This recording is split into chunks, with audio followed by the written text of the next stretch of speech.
அழக்கூடாதுன்னு ஒரு ஒப்பந்தம் செஞ்சுக்கிட்ட மாதிரி ஒரு ஞாபகம். நான் ஒன்னும் அழல. அப்ப கண்ணுல இருந்து கொட்டுறது என்ன? சந்தோஷமா?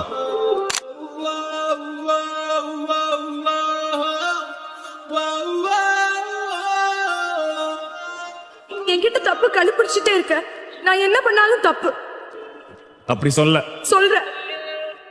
சரி, நான் எதுவும் சொல்ல. முகம் பார்த்தேன் நான் எழுவேன், முன்குரல் கேட்டால் நான் அறிவேன், உன்னிலுடனே நான் வருவேன். நான் மனசுல இருக்கிறது பேசுறேன். அது நீதான் மூடி மறைச்சு செலக்டேட் போட்டு சிரிச்சுக்கிட்டே என்ன தூக்கி எறியற.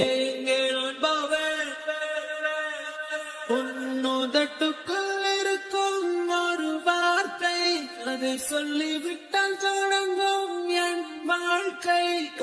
மௌனத்தில் இருக்கும் என்ன வழிகள், காதல் என்றது சாதல் என்று சொல்ல